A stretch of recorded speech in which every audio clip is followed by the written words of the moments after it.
Hi friends, I'm Joe Hopkins, and this is 5 Minutes to Make Sense of the Bible.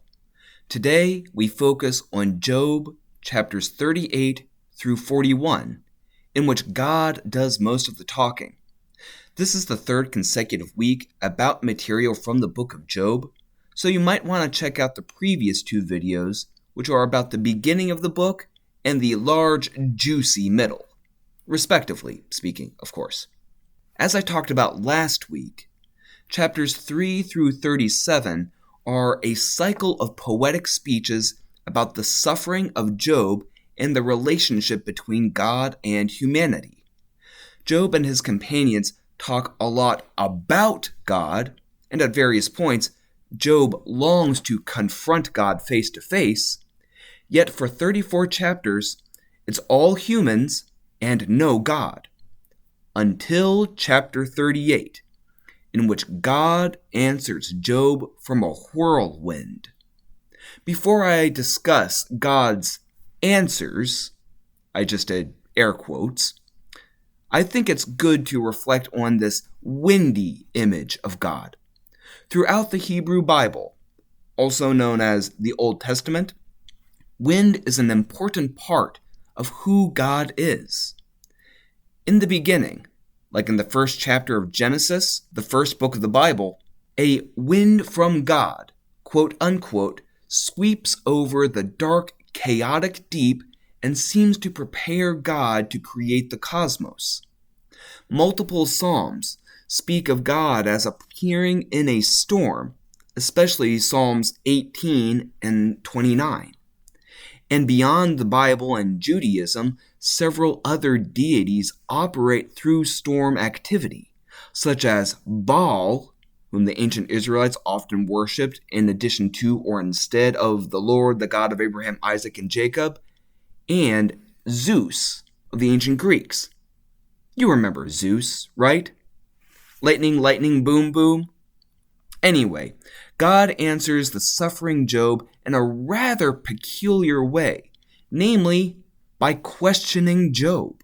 Sure, Job has spent a lot of time with specific questions of God, yet God simply ignores Job's questions. God relentlessly interrogates Job, and God's questions largely center on a theme of Job's location and abilities in comparison to God. "Where were you when I laid the foundations of the earth?" asks God. And "Can you lift up your voice to the clouds so that a flood may cover you?" God asks later. God strongly implies that God is supremely powerful, and Job, obviously, is not. Job does briefly respond to God at the beginning of chapter 40, but only to say, "Yep, I'm teeny tiny, what can I possibly say?" And then God continues to speak, asking about the behemoth and the leviathan, two huge monsters of the earth and the sea, respectively, which no mortal can possibly control, but again implying that God can. And that is how God answers the suffering, impatient Job, and to which a reader might appropriately respond with a very eloquent, "Huh?" You wouldn't be the first. Here are a few questions that hopefully make a little more sense. First, how does the whirlwind image of God match your conception of God? Does this windy version of God scare you, confuse you, delight you, or something else?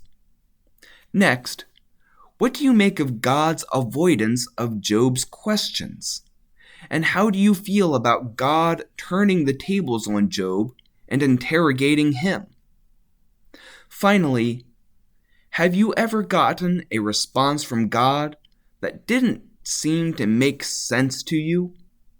If so, how did this confusing divine answer affect you? If not, how have you experienced answers from God? So there, 5 minutes to make sense of the Bible. I am preaching on the book of Job throughout this month of October at Streetsville United Church on Sunday mornings, so check out our YouTube channel for a recording of our worship services. And as you read the Bible by yourself, pay attention to what piques your curiosity. The Spirit often tries to catch our attention through our curiosity. And as always, while it's good to read the Bible by ourselves, we make the most sense of the Bible when we read the Bible together. Peace, friends.